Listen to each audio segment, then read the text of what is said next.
Bradley Martyn is a fitness icon. For some reason, Bradley Martyn seems to have really popped off in the past couple years. But to be honest, this has been a long time in the making. If you're like most people, you may think Bradley Martyn just came out of nowhere. Who is this guy that's going around fighting people and always at the same gym doing a bunch of random things? But when you take a closer look, Bradley Martyn has been in the game for a long time. In fact, he was the first fitness influencer to reach 10,000 followers on Instagram. If there was a Mount Rushmore for fitness influencers, Bradley Martyn's face would for sure be on there. To be honest, when I first found out about Bradley, didn't really like the guy. And that's because I just saw this clip of him fighting someone for apparently no reason. And you know, I make assumptions, I'm like, this guy's a meathead. But after him showing up on my feed a couple times, I saw a couple podcasts where he really opened up and even cried. And it's hard not to respect someone that gets that real with their audience, either on a podcast, in person, or whatever. From then on, I had to take a closer look at Bradley's life. He's overcome more than his fair share of challenges, and today we're gonna go through them. We're gonna find out why he's been successful. Over the past year or so, Bradley Martyn has really been on the scene because of his podcast, Raw Talk. But many of you have probably already seen him in a viral video. In fact, it wasn't until I was actually filming this video, I realized I already saw Bradley squatting with on one of those hoverboards, and he broke it. I had no idea that was the same guy that I initially saw years later. When I think of Bradley Martyn, he's really the Cage the Elephant of the fitness influencer space. Cage the Elephant is a band that no one knows about, but they've all heard at least one of their songs. And in the same way, most people don't know who Bradley Martyn is, but they've at least seen one of his videos. Today we're gonna break down some of the strategies Bradley has used to become successful right here on The Science of Winning. Ladies and gentlemen, today we're gonna go into the Bradley Martyn pit, and we're gonna find out what strategies he's used to become successful. Right here, this is his YouTube channel, and these are the first couple videos that he's ever produced. Ladies and gentlemen, before we jump into this, I want you to notice 1,700 videos. If you posted 1,700 videos on the same subject, odds are you get pretty good at understanding that topic as well as making content for it. If we look at the first couple videos here, now these are obviously all tutorial videos. So coming into this fitness space, Bradley Martyn had his channel really focused just on fitness education, and we see that on his Instagram as well. At the time, Bradley was mentoring different types of people and helping them get fit, so his content was congruent with that in making how-to videos. This process would last for a while until Bradley Martyn started to figure something out. It was during this time where Bradley started to think about the long term of his brand. Did he want this brand to be only an encyclopedia for fitness, or did he want to build it more around himself? And as you can see, even with videos just of I'm back and LA traffic rant, he's beginning to think of centering himself around the brand as opposed to having the brand be solely about fitness education. And this is really important, especially this early on in his career. By Bradley being able to distinguish this from the jump, not only does he have more clarity on putting himself more into his content, but he has an opportunity to really connect with his audience. And even just going to different fitness expos, at the time, he really started to surround himself with some influential people. So these are some of the people that Bradley started to meet at these expos. And if you know anything about fitness back then, the guy on the left was massive. Bro Science was one of the biggest channels on YouTube at the time and had some really funny videos. And just the fact that they were able to, I mean, they kind of look the same. Bradley's a little more muscular, but I mean, just being surrounded by people that are in the same niche, that look like you, that already have a presence, that are already doing well on social media, it was easy for Bradley to kind of let the stars align. But one of the most influential people Bradley would meet at the time during one of these conferences was Fouseytube. At the time, Fouseytube was absolutely popping on YouTube, and they decided to do a bit of an exchange. So Bradley went to Fouseytube and said, hey, let's exchange services. I'll train you, and you can show me how to do the social media side. And with his mentoring from Fouseytube, Bradley was really starting to dial in his content. Now, after getting Fouseytube absolutely jacked in 90 days, he really decided to go more of the viral video route. So after 90 days, Fouseytube looked amazing. Transformation, that was all said and done. But Bradley's transformation was just as remarkable, but in a different way. What Fouseytube had him do was create more of these viral type videos. And in doing so, I mean, even that last video of him jumping out of the water, that was the first big video for Bradley, and said this really changed his career. And even here you can see Bradley Martyn talking about how this video, this season of his life really changed him for the better. I mean, just this video, I mean, even just look what he says. I mean, he gives this motivational monologue about believing in yourself, but it was this video, this type of content that really kind of got him off the ground. And odds are Fouseytube's influence was critical at this point. Bradley had some other videos. This was one that I saw on YouTube years and years and years ago of him on the hoverboard squatting. And this one went viral too. So these types of different viral clips were able to give Bradley just enough attention to make more of an audience. And as a result, we can see his baselines raised. The great thing about Bradley's channel is he had so many different educational videos at that point. So when a hit went off or when he got a viral video like this one where he jumps over or jumps on this box with a girl standing close to it, people saw that video, were like, huh, that's interesting. And then how would I build a physique that would allow me to do that? And with all his other educational videos around it, it created a great type of kind of net for Bradley to really build off the viral hits that he has. When people make viral videos in the past, but don't have the base or the foundation that Bradley has just in content, then odds are they're just gonna be a one-hit wonder. But the reason that Bradley wasn't is because he had those videos already out there. So he already had the base, had those couple viral spikes, and there you go. And I mean, these videos 8 years ago, I mean, that's crazy. That was the first video I saw of Bradley, was seeing him squat on a hoverboard and just thinking, wow, that's crazy. But the fact that he had videos around it of where he could, I mean, even this one, giving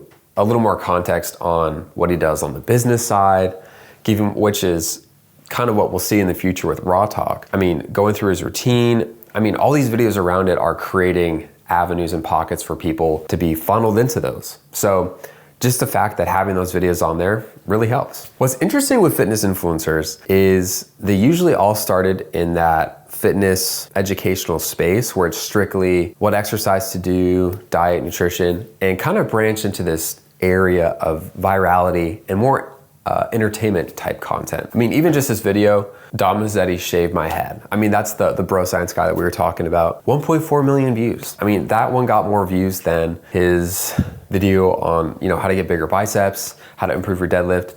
These viral type hits in conjunction with just provide a good content strategy. So Bradley, having originally started on Instagram, is doing the same thing over there. I mean, we see more type, just general fitness stuff, along with these viral videos. I mean, this one got 1 million views. Think about that.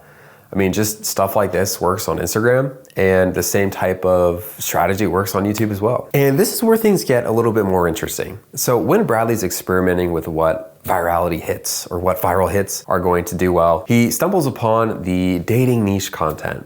Just like we saw with Jesse James West in the last video. Feel free to check that out once this one's done. But I mean, even this one, hitting on girls at Gold's Gym, the Mecca, 14 million views. Especially a 14 million views on a 37-minute video.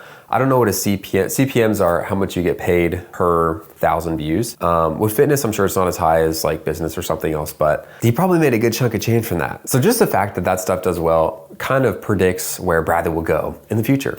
And here's a great example. I mean, just look at the view spread between these couple videos. What body type do girls prefer? 3.5 million views. This is more of a vlog video, a vlog, more of a personal video. Here we go again.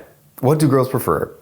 1.8 million views. I mean, at this point, the data that Bradley is receiving from YouTube is obvious. But the interesting thing here is this is one of the next videos. Bradley soon starts a podcast. So here's two fitness influencers. You have Jesse James West and Bradley Martyn, both getting the same data. This type of content does well on YouTube. What are we gonna do about that? What I respect about Bradley is instead of just making more of these types of videos and scaling that up, which he does in some instances, he decides to do something that he wants to do, podcasting. I think it's the clarity of vision that Bradley had when he started that allowed him to make these big decisions. I mean, Raw Talk, which we'll see here in a second, is doing really well.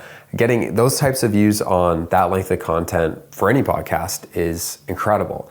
So just the fact that Bradley was like, this is working, but you know what? I want to do something else. He didn't allow those to become golden handcuffs, which I think is a big deal. Another great thing that I forgot to mention about Bradley's career was you run into some positive influencers. I mean, aside from Fouseytube and Dom Mazzetti, Steve Will Do It. Arguably, Steve Will Do It has had a great impact on Bradley. I mean, I consider them almost the same. The bromance that they have is tangible, and a lot of people resonate with that. I mean, it's obvious just looking at some of these videos that, you know, they really enjoy spending time together, which I think is cool, just to see people's lives kind of bleed into their content. Kind of what I was saying before about Bradley sticking to his strengths. I think when Bradley looked at his channel, kind of decided what to do, he really thought that he resonated with kind of the bro culture. I mean, even the videos that he's doing recently with just having someone and training them, it's more of an older brother type vibe.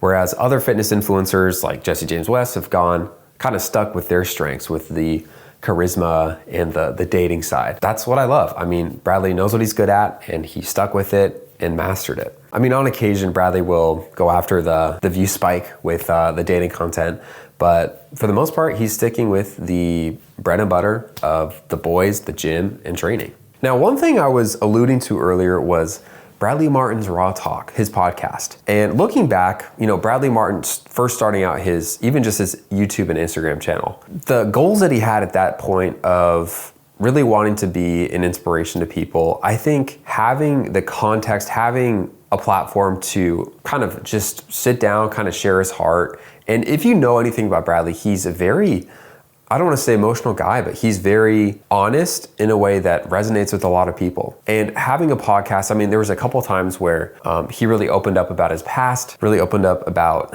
just some of the, like losing his father. Having moments like this on your podcast where he could just be open and honest really helped him not only heal from it, but also encourage other people. And it's really in those moments where you become more than a fitness influencer or an inspiration to someone. You really become a brother. And even from the very beginning, just looking at his personal training career, I mean, think of the dynamic there of wanting to help someone, almost being like an older brother to them. I really feel like this podcast is basically him sitting down and giving the advice that he would give to other people. Now, obviously, Bradley's a very good interviewer. If you've seen him on any of these podcasts, he's doing a good job at connecting with people.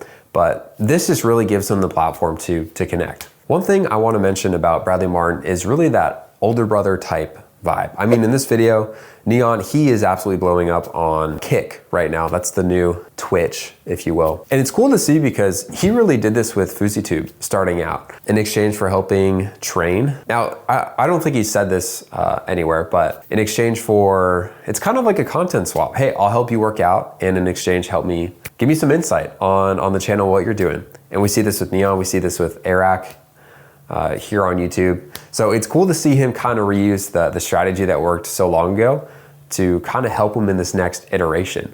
I mean, his biggest change in content was right after he trained Fouseytube. So him training Eric and Neon, I'm excited to see what he's gonna do in the future. So what is the future for Bradley Martyn? Well, time will tell. I think he'll continue to have viral hits, a couple of viral spikes with just really kind of staying in the lane that he's been in for a while. I mean, he has 1,700 videos so far. I think he'll continue to make more and really start to grow this podcast. I mean, his last guest on the podcast was Steve-O.